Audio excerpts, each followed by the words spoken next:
Afternoon. Well, certainly we were today. We played some inconsistent football. Okay, we were inconsistent in a couple phases. I thought offensively, certainly that's not the standard for the way we run the football. Had some negative plays, put us in some tough down and distance situations.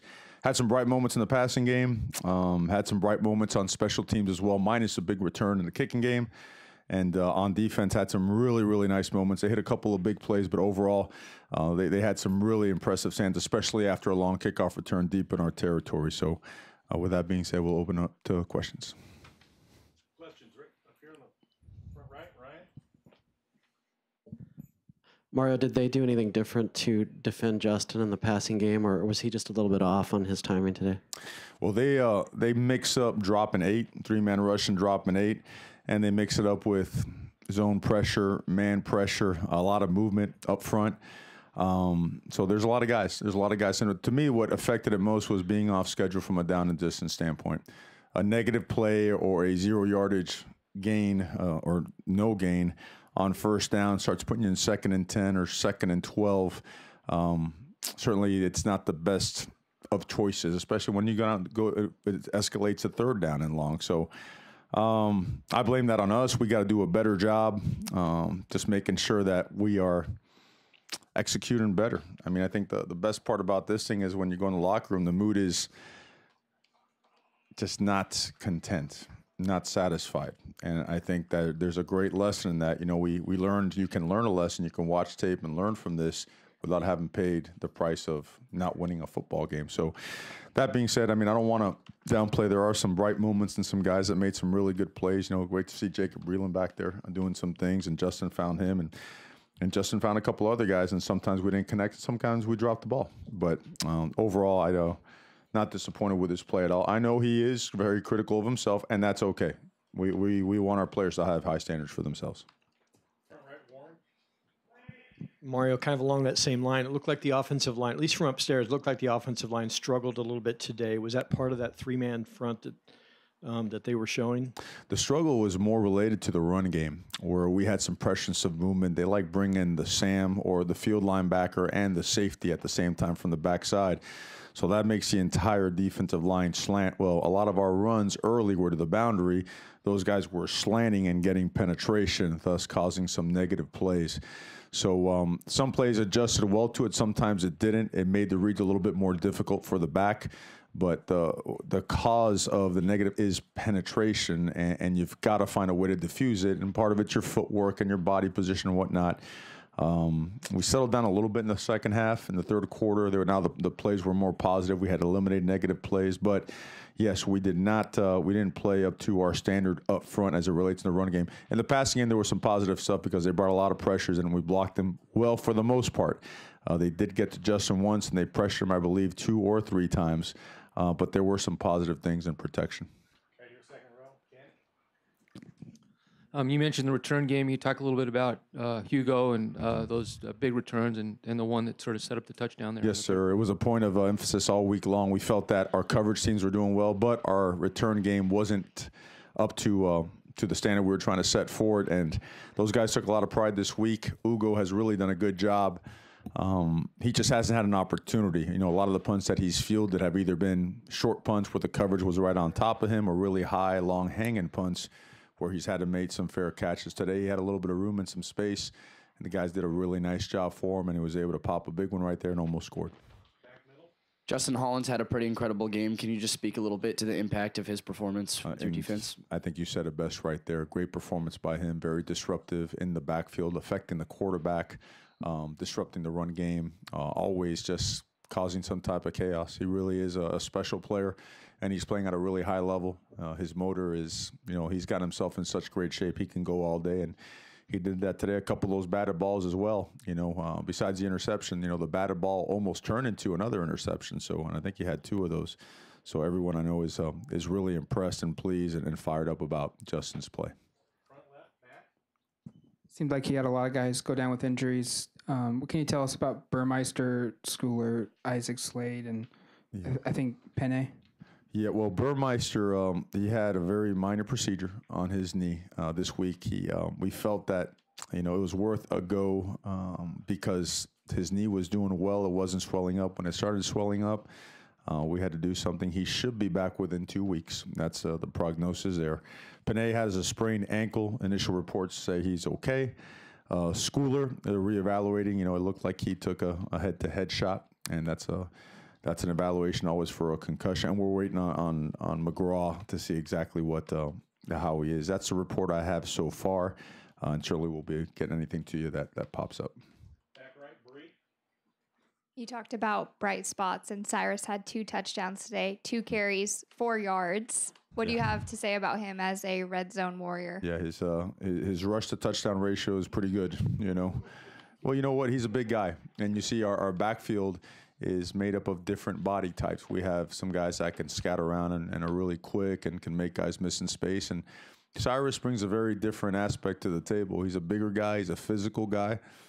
He has great vision. I think that's something that's underestimated about Cyrus. And he's a fast guy. He could put a foot in the ground and get vertical. So I think Cyrus's role is going to continue to increase as the season goes on, not only as a runner, but on special teams. He brings a lot to the table, so proud of him and very happy for him as well.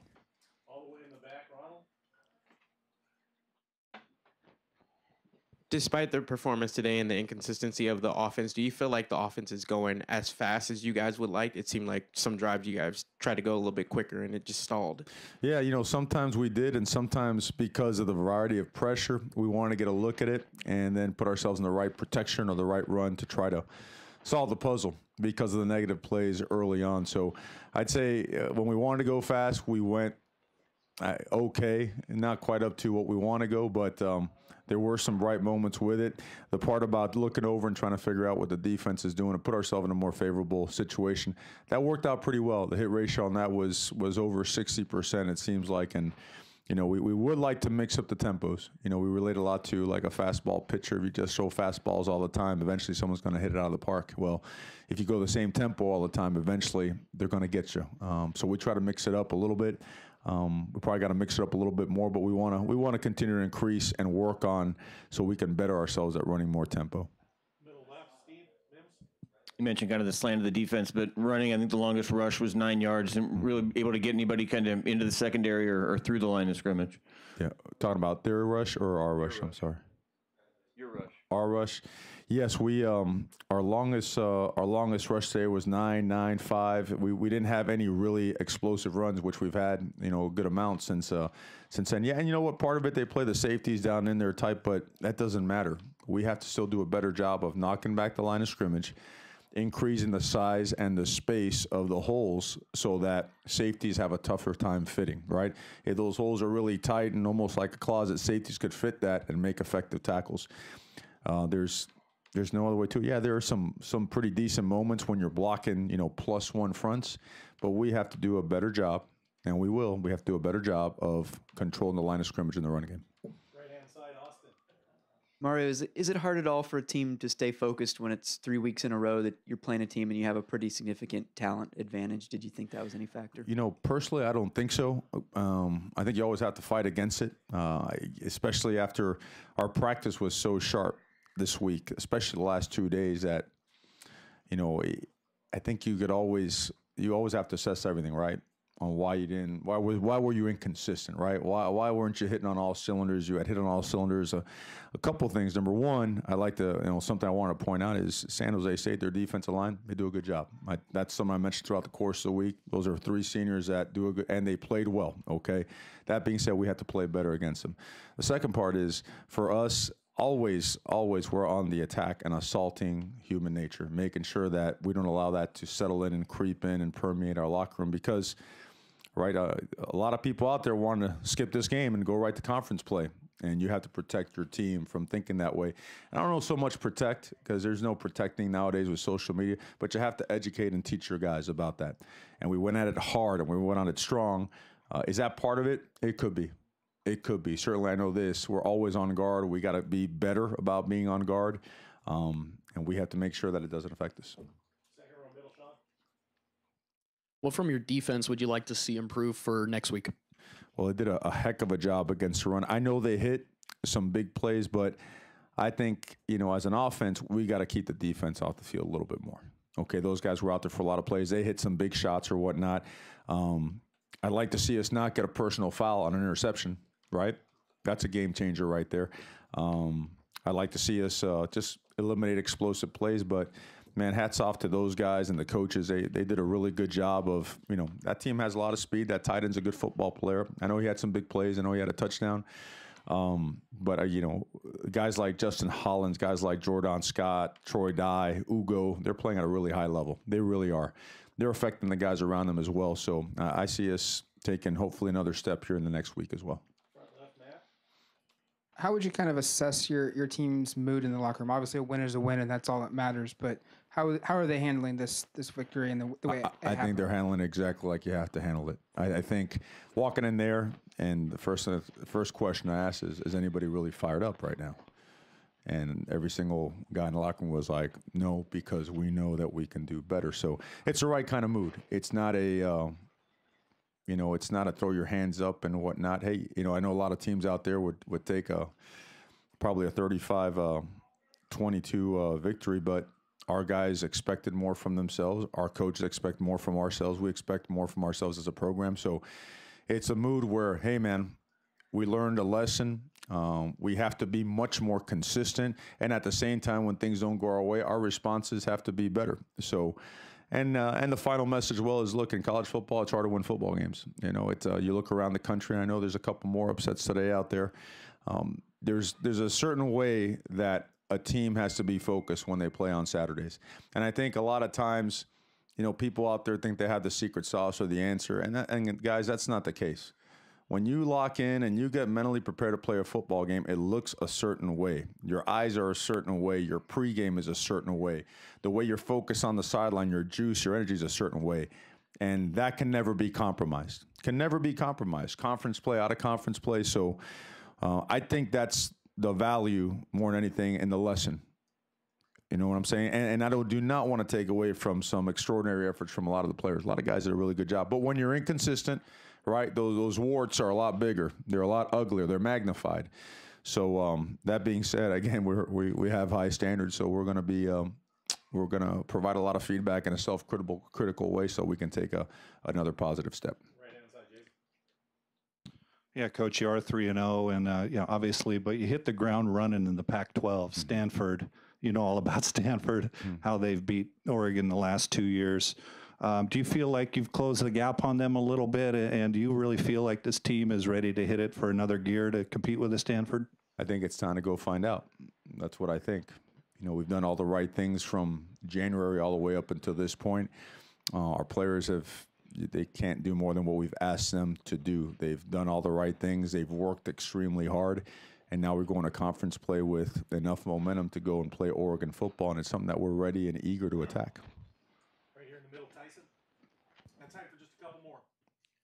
I guess it doesn't matter if you're just scoring touchdowns, but you have had limited opportunity these 3 weeks to work with the kicking game. I think today was the first chance. You're going into games where, 3 points might swing a game. Where are you guys at with that, and just how far out is Stack from returning? Stack is good to go this week. All right, we did kick him this past week, and he looked ready. He looked very accurate, and not playing him today was more precautionary than anything else. In the meantime, hats off to Zach. I know that we'd like to get a little bit more of a trajectory on that ball that was blocked today, but he's kicked off pretty well. He's hit almost all of his extra points. We've asked him to step up, and I know he hasn't been, in that crunch time situation where he's got to nail one with the clock expiring or whatnot. But, down there right before halftime, we were hoping to get one or the other, get a shot at a touchdown. And if we were down a certain amount of time, we weren't close enough, we were going to attempt a field goal because, like you said, you want practice at that, right? You want to see if you could do that. So, but we feel good about Adam returning, and you know what, Zach, and what he's done for us. We feel very proud of him as well. Last question, all the way back, Ronald. A couple weeks ago, you talked about how the offense feeds off the defense's energy and vice versa. Do you feel like today some of those, potential big plays that didn't happen sort of contributed to that inconsistency? Well, I felt that right before halftime, we had a chance to really grab a lot of momentum. I thought that that drive I think we got the ball with 48 seconds or something of that nature, and hit a couple big passes, a screen pass down there, and had a shot. We're going to have a couple shots at the end zone there at the end, and we get a ball tipped, and it goes out. And, we really had an opportunity to grab momentum there. We didn't do it, but the defense came right out and got ourselves an interception, right? And then we also had a penalty that took away an interception. So I think the back and forth, we probably didn't gain we probably didn't spark up as much of that fire and momentum on the sideline that you get because we had given up some plays. But you also didn't see guys kind of wander away from it either. They knew that because of the situation that we weren't playing as consistent as we wanted to be, we were going to have to respond. And guys kept coming back and playing hard. And a lot of guys play with some really good effort. But I think what you just said makes a ton of sense and is the absolute reality of the situation in our football team. We feed off of each other. We do. And we're heading into conference play, and that has to continue and increase to a higher level. Great. Thank you, Coach. Okay. Thank you, guys.